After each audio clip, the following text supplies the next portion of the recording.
The Most Dangerous Game by Richard Connell.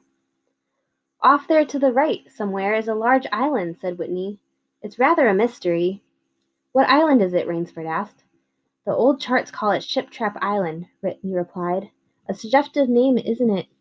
Sailors have a curious dread of the place. I don't know why. Some superstition. Can't see it, remarked Rainsford, trying to peer through the dank tropical night that was palpable as it pressed its thick, warm blackness in upon the yacht.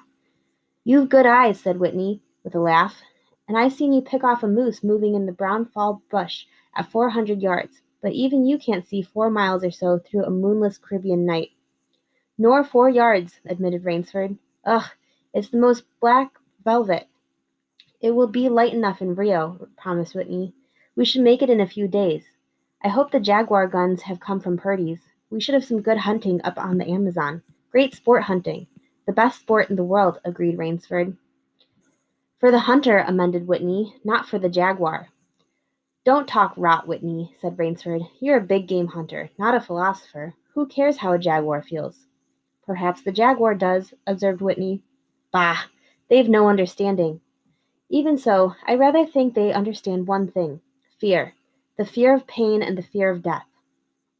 "Nonsense," laughed Rainsford. "This hot weather is making you soft, Whitney. Be a realist. The world is made up of two classes, the hunters and the huntees. Luckily, you and I are hunters. Do you think we've passed the island yet?" "I can't tell in the dark. I hope so." "Why?" asked Rainsford. "That place has a reputation. A bad one." "Cannibals?" suggested Rainsford. "Hardly. Even cannibals wouldn't live in such a God-forsaken place. But it's gotten into sailor lore, somehow. Didn't you notice that the crew's nerves seemed a bit jumpy today?" "They were a bit strange, now you mention it. Even Captain Nielsen." "Yes, even that tough-minded old Swede who'd go up to the devil himself and ask him for a light. Those fishy blue eyes held a look I never saw there before. All I could get out of him was, 'This place has an evil name among seafaring men, sir.' Then he said to me very gravely, 'Don't you feel anything?' as if the air about us was actually poisonous. Now you mustn't laugh when I tell you this. I did feel something like a sudden chill. There was no breeze. The sea was as flat as a plate-glass window. We were drawing near the island then. What I felt was a mental chill, a sort of sudden dread." "Pure imagination," said Rainsford. "One superstitious sailor can taint the whole ship's company with his fear." "Maybe, but sometimes I think sailors have an extra sense that tells them when they are in danger. Sometimes I think evil is a tangible thing, with wavelengths, just as sound and light have. An evil place can, so to speak, broadcast vibrations of evil. Anyhow, I'm glad we're getting out of this zone. Well, I think I'll turn in now, Rainsford." "I'm not sleepy," said Rainsford. "I'm going to smoke another pipe up at the after deck." "Good night, then, Rainsford. See you at breakfast." "Right. Good night, Whitney." There was no sound in the night as Rainsford sat there but the muffled throb of the engine that drove the yacht swiftly through the darkness, and the swish and ripple of the wash of the propeller. Rainsford, reclining in a steamer chair, indolently puffed on his favorite briar. The sensuous drowsiness of the night was on him.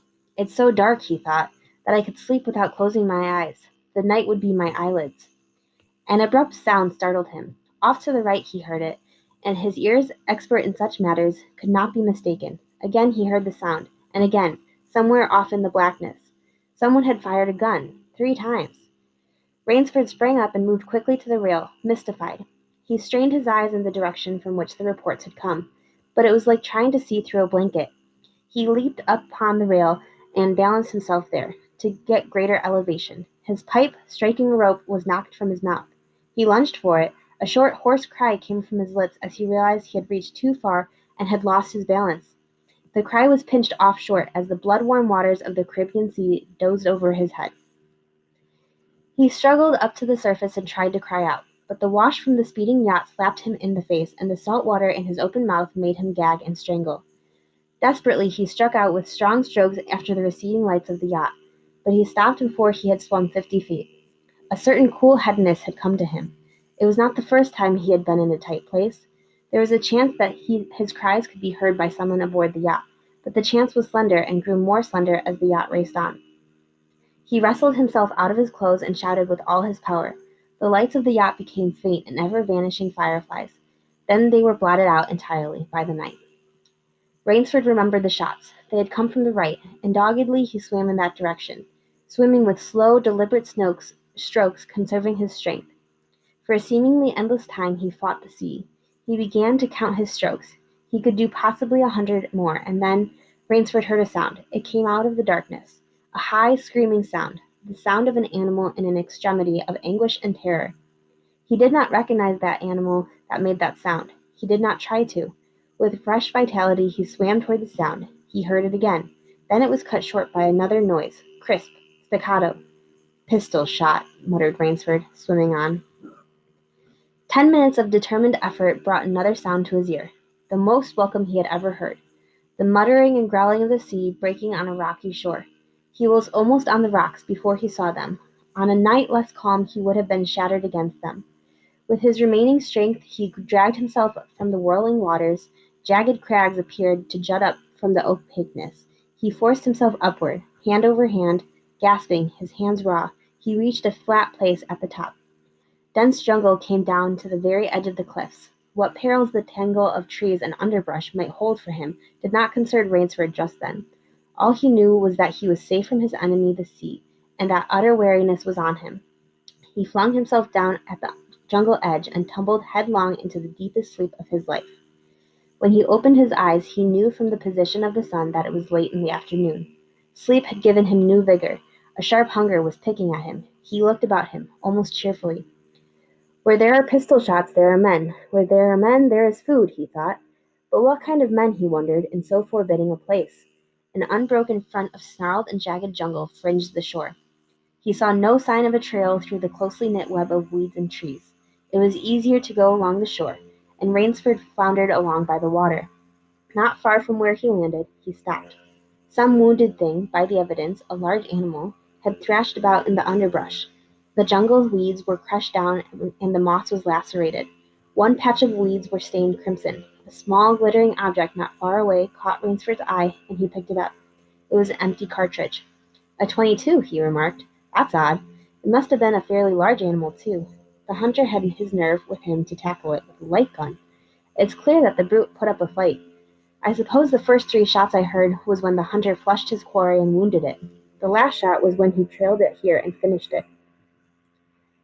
He examined the ground closely, and found what he had hoped to find, the print of hunting boots. They pointed along the cliff in the direction he had been going. Eagerly he hurried along, now slipping on a rotten log or a loose stone, but making headway. Night was beginning to settle down on the island. Bleak darkness was blacking out the sea and the jungle when Rainsford sighted the lights. He came upon them as he turned a crook in the coastline, and his first thought was that he had come upon a village, for there was many lights. But as he forged along he saw to his great astonishment that all the lights were in one enormous building, a lofty structure with pointed towers plunging upward in the gloom. His eyes made out the shadowy outlines of a palatial chateau. It was set on a high bluff, and on 3 sides of it its cliff dived down to where the sea licked greedy lips in the shadows. Mirage, thought Rainsford. But it was no mirage, he found, when he opened the tall spiked iron gate.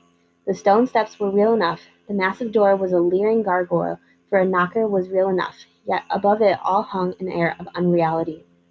He lifted the knocker, and it creaked up stiffly, as if it had never before been used. He let it fall, and it startled him with its booming loudness. He thought he heard steps within. The door remained closed. Again Rainsford lifted the heavy knocker and let it fall. The door opened then, opened as suddenly as if it were on a spring, and Rainsford stood blinking in the river of glaring gold light that poured out. The first thing Rainsford's eyes discerned was the largest man Rainsford had ever seen. A gigantic creature, solidly made and black-bearded to the waist. In his hand the man held a long-barreled revolver, and he was pointing it straight at Rainsford's heart. Out of the snarl of the beard, 2 small eyes regarded Rainsford. "Don't be alarmed," said Rainsford with a smile which he hoped was disarming. "I'm no robber. I fell off a yacht. My name is Sanger Rainsford, of New York City." The menacing look in the eyes did not change, the revolver pointing as rigidly as if it were a giant statue. He gave no sign that he understood Rainsford's words, or that he had even heard them. He was dressed in uniform, a black uniform trimmed with gray astrakhan. "I'm Sanger Rainsford of New York," Rainsford began again. "I fell off a yacht. I am hungry." The man's only answer was to raise with his thumb the hammer of his revolver. Then Rainsford saw the man's free hand go to his forehead in a military salute, and he saw him click his heels together and stand at attention. Another man was coming down the broad marble steps, an erect, slender man in evening clothes. He advanced to Rainsford and held out his hand. In a cultivated voice marked by a slight accent that gave it added precision and deliberateness, he said, "It is a very great pleasure and honor to welcome Mr. Sanger Rainsford, the celebrated hunter, to my home." Automatically, Rainsford shook the man's hand. "I've read your book about hunting snow leopards in Tibet, you see," explained the man. "I am General Zaroff." Rainsford's first impression was that the man was singularly handsome. His second was that there was an original, almost bizarre quality about the general's face. He was a tall man, past middle age, for his hair was a vivid white, but his thick eyebrows and pointed military mustache were as black as the night from which Rainsford had come. His eyes, too, were black and very bright. He had high cheekbones, a sharp-cut nose, a spare, dark face, the face of a man used to giving orders, the face of an aristocrat. Turning to the giant in uniform, the general made a sign. The giant put away his pistol, saluted, withdrew. "Ivan is an incredibly strong fellow," remarked the general, "but he has the misfortune to be deaf and dumb. A simple fellow, but I'm afraid, like all his race, a bit of a savage." "Is he Russian?" "He's a Cossack," said the general, and his smile showed red lips and pointed teeth. "So am I." "Come," he said, "we shouldn't be chatting here. We can talk later. Now, you want clothes, food, rest. You shall have them. This is the most restful spot." Ivan had reappeared, and the general spoke to him with lips that moved but gave forth no sound. "Follow Ivan, if you please, Mr. Rainsford," said the general. "I was about to have my dinner when you came. I'll wait for you. You'll find that my clothes will fit you, I think." It was to a huge beam-ceilinged bedroom with a canopied bed big enough for 6 men that Rainsford followed the silent giant. Ivan laid out an evening suit, and Rainsford, as he put it on, noticed that it came from a London tailor who ordinarily cut and sewed for no one below the rank of a duke. The dining room to which Ivan conducted him was in many ways remarkable. There was a medieval magnificence about it. It suggested a baronial hall of feudal times, with its oaken panels, its high ceilings, its vast refectory tables, where 2 score men could sit down to eat.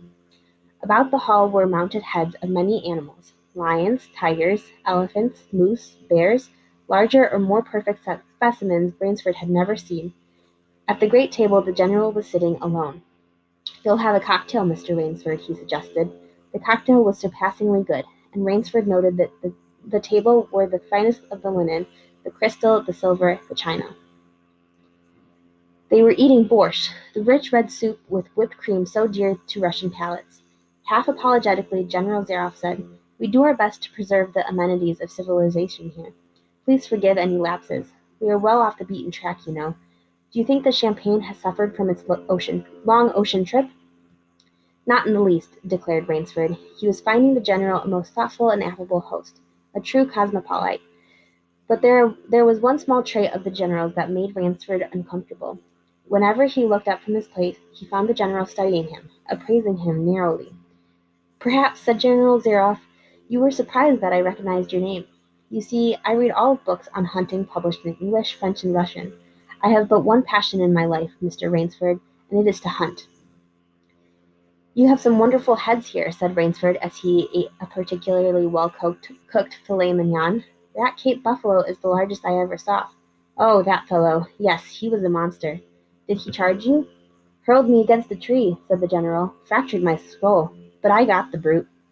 "I've always thought," said Rainsford, "that the Cape buffalo is the most dangerous of all big game."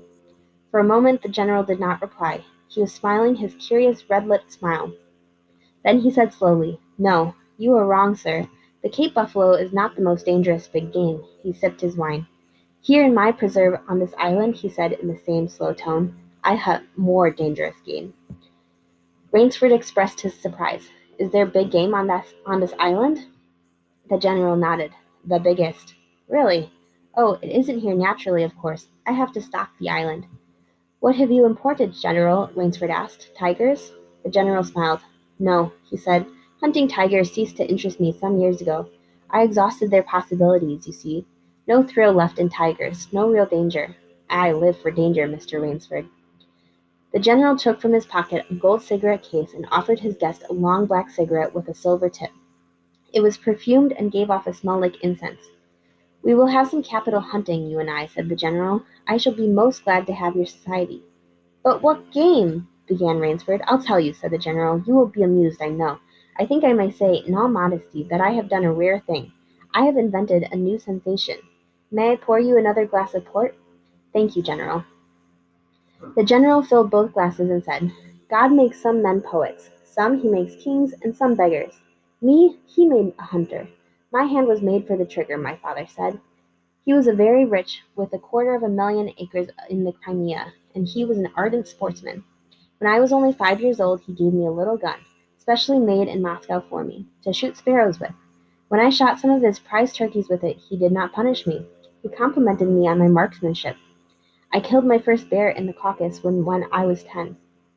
My whole life has been one prolonged hunt. I went into the army, it was expected of noblemen's sons, and for a time commanded a division of Cossack cavalry. But my real interest was always the hunt. I have hunted every kind of game in every land. It would be impossible for me to tell you how many animals I have killed." The general puffed at his cigarette. "After the debacle in Russia, I left that country, for it was imprudent for an officer of the Tsar to stay there. Many noble Russians lost everything. I, luckily, had invested heavily in American securities, so I shall never have to open a tea room in Monte Carlo or drive a taxi in Paris. Naturally, I continued to hunt, grizzliest in the Rockies, crocodiles in the Ganges, rhinoceroses in East Africa. It was in Africa that Cape buffalo hit me and laid me up for 6 months. As soon as I recovered I started for the Amazon to hunt jaguars, for I had heard they were unusually cunning. They weren't, the Cossack sighed. They were no match at all for a hunter with his wits about him, and a high-powered rifle. I was bitterly disappointed. I was lying in my tent with a splitting headache one night when a terrible thought pushed its way into my mind. Hunting was beginning to bore me, and hunting, remember, had been my life. I have heard that in America businessmen often go to pieces when they give up the business that has been their life. "Yes, that's so," said Rainsford. The general smiled. "I had no wish to go to pieces," he said. "I must do something. Now, mine is an analytical mind, Mr. Rainsford. Doubtless that is why I enjoy the problem of the chase." "No doubt, General Zeroff." "So," continued the general, "I asked myself why the hunt no longer fascinated me. You are much younger than I am, Mr. Rainsford, and have not hunted as much, but you perhaps can guess the answer." "What is it?" "Simply this. Hunting had ceased to be what you call a sporting proposition. It had become too easy. I always got my quarry. Always. There is no greater bore than perfection." The general lit a fresh cigarette. "No animal had a chance with me any more. That is no boast. It is a mathematical certainty. The animal had nothing but his legs and his instinct. Instinct is no match for reason. When I thought of this, it was a tragic moment for me, I can tell you." Rainsford leaned across the table, absorbed in what his host was saying. "It came to me an inspiration what I must do," the general went on. "And that was?" The general smiled, the quiet smile of one who has faced an obstacle and surmounted it with success. "I had to invent a new animal to hunt," he said. "A new animal? You're joking." "Not at all," said the general. "I never joke about hunting. I needed a new animal. I found one. So I bought this island, built this house, and here I do my hunting. The island is perfect for my purposes. There are jungles with a maze of traits in them, hills, swamps. But the animal, General Zeroff?" "Oh," said the general, "it supplies me with the most exciting hunt in the world. No other hunting compares with it for an instant. Every day I hunt, and I never grow bored now, for I have a quarry with which I can match my wits." Rainsford's bewilderment showed in his face. "I wanted the ideal animal to hunt," explained the general, "so I said, 'What are the attributes of an ideal quarry?' And the answer was, of course, it must have courage, cunning, and above all, it must be able to reason." "But no animal can reason," objected Rainsford. "My dear fellow," said the general, "there is one that can." "But you can't mean—" gasped Ransford. "No, and why not? I can't believe you are serious, General Zeroff. This is a grisly joke." "Why should I not be serious? I am speaking of hunting." "Hunting? Great guns, General Zeroff! What you speak of is murder." The general laughed with entire good nature. He regarded Rainsford quizzically. I refuse to believe that so modern and civilized a young man as you seem to be harbors romantic ideas about the value of human life. Surely your experiences in the war, Did not make me condone cold-blooded murder, finished Rainsford stiffly. Laughter shook the general. How extraordinarily droll you are, he said. One does not expect nowadays to find a young man of the educated class, even in America, with such a naive, and if I may say so, mid-Victorian point of view. It's like finding a snuff box in a limousine. Ah, well, doubtless you had Puritan ancestors. So many Americans appear to have had. I'll wager you'll forget your notions when you go hunting with me. You've a genuine new thrill in store for you, Mr. Rainsford. Thank you. I'm a hunter, not a murderer. Dear me, said the general, quite unruffled, against that unpleasant word, but I think I can show you that your scruples are quite ill-founded. Yes? Life is for the strong, to be lived by the strong, and if needs be, taken by the strong. The weak of the world were put here to give the strong pleasure. I am strong. Why should I not use my gift? If I wish to hunt, why should I not? I hunt the scum of the earth, sailors from tramp ships, lascars, blacks, Chinese, whites, mongrels. A thoroughbred horse or hound is worth more than a score of them. But they are men, said Rainsford hotly. Precisely, said the general. That is why I use them. It gives me pleasure. They can reason, after a fashion, so they are dangerous. But where do you get them? The general's left eyelid fluttered down in a wink. This island is called Ship Trap, he answered. Sometimes an angry god of the high seas sends them to me. Sometimes, when Providence is not so kind, I help Providence a bit. Come to the window with me. Rainsford went to the window and looked out toward the sea. Watch, out there! Exclaimed the general, pointing into the night. Rainsford's eyes saw only blackness, and then, as the general pressed a button, far out to sea, Rainsford saw the flash of lights. The general chuckled. They indicate a channel, he said, where there's none. Giant rocks with razor edges crouch like a sea monster with wide open jaws. They can crush a ship as easily as I crushed this nut. He dropped a walnut on the hardwood floor and brought his heel grinding down on it. Oh yes, he said casually, as if in an answer to a question. I have electricity. We try to be civilized here. Civilized? And you shoot down men? A trace of anger was in the general's black eyes, but it was there for but a second, and he said in his most pleasant manner, Dear me, what a righteous young man you are. I assure you I do not do the thing you suggest. That would be barbarous. I treat these visitors with every consideration. They get plenty of good food and exercise. They get into splendid physical condition. You shall see for yourself tomorrow. What do you mean? We'll visit my training school, smiled the general. It's in the cellar. I have about a dozen pupils down there now. They're from the Spanish bark San Lucar, that had the bad luck to go on the rocks out there. A very inferior lot, I regret to say. Poor specimens, and more accustomed to the duck than to the jungle. He raised his hand, and Ivan, who served as a waiter, brought thick Turkish coffee. Rainsford, with an effort, held his tongue in cheek. It's a game, you see, pursued the general blandly. I suggest to one of them that we go hunting. I give him a supply of food and an excellent hunting knife. I give him 3 hours' start. I am to follow, armed only with a pistol of the smallest caliber and range. If my quarry eludes me for 3 whole days, he wins the game. If I find him, the general smiled, he loses. Suppose he refuses to be hunted. Oh, said the general, I give him his option, of course. He need not play the game if he doesn't wish to. If he does not wish to hunt, I turn him over to Ivan. Ivan once had the honor of serving as official knouter to the great white Tsar, and he has his own ideas of sport. Invariably, Mr. Rainsford, invariably they choose the hunt. And if they win? The smile on the general's face widened. To date, I have not lost, he said, then added hastily, I don't wish you to think of me as a braggart, Mr. Rainsford. Many of them afford only the most elementary sort of problems. Occasionally, I strike a tartar. One almost did win. I eventually had to use the dogs. The dogs? This way, please. I'll show you. The general steered Rainsford to a window. The lights from the windows sent a flickering illumination that made grotesque patterns on the courtyard below, and Rainsford could see moving about there a dozen or so huge black shapes. As they turned toward him, their eyes glittered greenly.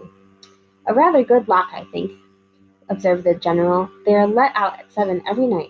If anyone should try to get into my house, or out of it, something extremely regrettable would occur to him. He hummed a snatch of a song from the Folius Berger. And now, said the general, I want to show you my new collection of heads. Will you come with me to the library? I hope, said Rainsford, that you will excuse me tonight, General Zaroff. I'm really not feeling well. Ah, indeed, the general inquired solicitously. Well, I suppose that's only natural after your long swim. You need a good, restful night's sleep. Tomorrow you'll feel like a new man, I'll wager. Then we'll hunt, eh? I've one rather promising prospect. Rainsford was hurrying from the room. Sorry you can't go with me tonight, called the general. I expect rather fair sport. Big, strong black. He looks resourceful. Well, good night, Mr. Rainsford. I hope you have a good night's rest. The bed was good, and the pajamas of the softest silk, and he was tired in every fibre of his being, but nevertheless Rainsford could not quiet his brain with the opiate of sleep. He lay, eyes wide open. Once he thought he heard stealthy steps in the corridor outside his room. He sought to throw open the door. It would not open. He went to the window and looked out. His room was high up in one of the towers. The lights of the chateau were out now, and it was dark and silent, but there was a fragment of sallow moon, and by its wan light he could see, dimly, the courtyard. There, weaving in and out of the pattern of shadow, were black, noiseless forms. The hounds had him the hounds heard him at the window, and looked up, expectantly, with their green eyes. Rainsford went back to the bed and lay down. By many methods he tried to put himself to sleep. He had achieved a doze when, just as morning began to come, he heard, far off in the jungle, the faint report of a pistol. General Zaroff did not appear until luncheon. He was dressed faultlessly in the tweeds of a country squire. He was solicitous about the state of Rainsford's health. As for me, sighed the general, I do not feel so well. I am worried, Mr. Rainsford. Last night I detected traces of my old complaint. To Rainsford's questioning glance, the general said, Ennui, boredom. Then, taking a second helping of crepe Suzette, the general explained, The hunting was not good last night. The fellow lost his head. He made a straight trail that offered no problems at all. That's the trouble with these sailors. They have dull brains to begin with, and they do not know how to get about in the woods. They do excessively stupid and obvious things. It's most annoying. Will you have another glass of Chablis, Mr. Rainsford? General, said Rainsford firmly, I wish to leave this island at once. The general raised his thick eyebrows. He seemed hurt. But, my dear fellow, the general protested, you only just come. You've had no hunting. I wish to go today, said Rainsford. He saw the dead black eyes of the general on him, studying him. General Zaroff's face suddenly brightened. He filled Rainsford's glass with venerable Chablis from a dusty bottle. Tonight, said the general, we will hunt, you and I. Rainsford shook his head. No, general, he said, I will not hunt. The general shrugged his shoulders and delicately ate a hothouse grape. As you wish, my friend, he said. The choice rests entirely with you. But may I not venture to suggest that you will find my idea of sport more diverting than Ivan's? He nodded toward the corner to where the giant stood, scowling, his thick arms crossed on his hogshead of chest. You don't mean, cried Rainsford. My dear fellow, said the general, have I not told you I always mean what I say about hunting? This is really an inspiration. I drink to a foeman worthy of my steel, at last. The general raised his glass, but Rainsford sat staring at him. You'll find this game worth playing, the general said enthusiastically. Your brain against mine, your woodcraft against mine, your strength and stamina against mine. Outdoor chess, and the stake is not without value, eh? And if I win, began Rainsford huskily, I'll cheerfully acknowledge myself defeat if I do not find you by midnight of the third day, said General Zaroff. My sloop will place you on the mainland near town, said the general the general read what Rainsford was thinking. Oh, you can trust me, said the Cossack. I will give you my word as a gentleman and a sportsman. Of course, you, in turn, must agree to say nothing of your visit here. I'll agree to nothing of the kind, said Rainsford. Oh, said the general. In that case, but why discuss that now? 3 days hence we can discuss it over a bottle of Veuve Clos, unless the general sipped his wine. Then a business-like air animated him. Ivan, he said to Rainsford, will supply you with hunting clothes, food, a knife. I suggest you wear moccasins. They leave a poorer trail. I suggest, too, that you avoid the big swamp in the southeast corner of the island. We call it Death Swamp. There's quicksand there. One foolish fellow tried it. The deplorable part of it was that Lazarus followed him. You can imagine my feelings, Mr. Rainsford. I loved Lazarus. He was the finest hound in my pack. Well, I must beg you to excuse me now. I always take a siesta after lunch. You'll hardly have time for a nap, I fear. You'll want to start, no doubt. I shall not follow till dusk. Hunting at night is so much more exciting than by day, don't you think? Au revoir, Mr. Rainsford. Au revoir. General Zaroff, with a deep, courtly bow, strolled from the room. From a northern door came Ivan. Under one arm he carried khaki hunting clothes, a haversack of food, a leather sheath containing a long-bladed hunting knife. His right hand rested on a cocked revolver thrust in the crimson sash about his waist. Rainsford had fought his way through the bush for 2 hours. I must keep my nerve, I must keep my nerve, he said through tight teeth. He had not been entirely clear-headed when the chateau gate snapped shut behind him. His whole idea at first was to put distance between himself and General Zaroff, and to this end he had plunged along, spurred on by the sharp rowers of something very like panic. Now he had got grip on himself, had stopped, and was taking stock of himself and the situation. He saw that straight flight was futile. Inevitably, it would bring him face to face with the sea. He was in a picture with frame of water, and his operations clearly must take place within the frame. I'll give him a trail to follow, muttered Rainsford as he struck off from that reed path he had been following into the trackless wilderness. He executed a series of intricate loops. He doubled on his trail again and again, recalling all the lore of the fox hunt and all the dodges of the fox. Night found him leg-weary, with hands and face lashed by the branches, on a thickly wooded ridge. He knew it would be insane to blunder on through the dark, even if he had the strength. His need for rest was imperative, and he thought, I have played the fox, now I must play the cat of the fable. A big tree with a thick trunk and outspread branches was nearby, and taking care to leave not the slightest mark, he climbed up into the crotch and stretching out on one of the broad limbs, after a fashion, rested. Rest brought him a new confidence and almost a feeling of security. Even so zealous a hunter as General Zaroff could not trace him here, he told himself. Only the devil himself could follow the complicated trail through the jungle after dark. But perhaps the general was a devil. An apprehensive night crawled slowly by like a wounded snake, and sleep did not visit Rainsford, although the silence of a dead world was on the jungle. Toward morning, when a dingy gray was varnishing the sky, the cry of some startled bird focused Rainsford's attention in that direction. Something was coming through the bush, coming slowly, carefully, coming by the same winding way Rainsford had come. He flattened himself down on the limb. Through a screen of leaves almost as thick as tapestry, he watched. That which was approaching was a man. It was General Zaroff. He made his way along with his eyes fixed in utmost concentration on the ground before him. He paused, almost beneath the tree, dropped to his knees, and studied the ground. Rainsford's impulse was to hurl himself down like a panther, but he saw that the general's right hand held something metallic, a small automatic pistol. The hunter shook his head several times as if he were puzzled. Then he straightened up and took from his case one of his black cigarettes. Its pungent incense-like smoke floated up to Rainsford's nostrils. Rainsford held his breath. The general's eyes had left the ground and were traveling inch by inch up the tree.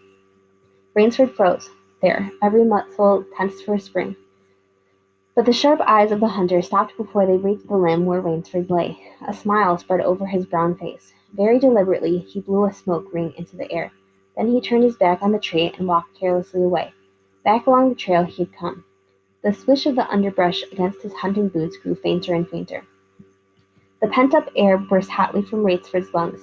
His first thought made him feel sick and numb. The general could follow a trail through the woods at night. He could follow an extremely difficult trail. He must have uncanny powers. Only by the merest chance had the Cossack failed to see his quarry. Rainsford's second thought was even more terrible. It sent a shudder of cold horror through the whole being. Why had the general smiled? Why had he turned back? Rainsford did not want to believe what his reason told him was true, but the truth was as evident as the sun that had by now pushed through the morning mist. The general was playing with him. The general was saving him for another day's sport. The Cossack was the cat, he was the mouse. Then it was that Rainsford knew the full meaning of terror. I will not lose my nerve. I will not. He slid down from the tree and struck off again into the woods. His face was set, and he forced the machinery of his mind to function. 300 yards from his hiding place he stopped where a huge dead tree leaned precariously on a smaller living one. Throwing off his sack of food, Rainsford took his knife from its sheath and began to work with all his energy. The job was finished at last, and he threw himself down behind a fallen log 100 feet away. He did not have to wait long. The cat was coming again to play with the mouse. Following the trail with the sureness of a bloodhound came General Zaroff. Nothing escaped those searching black eyes. No crushed blade of glass, no bent twig, no mark, no matter how faint, in the moss.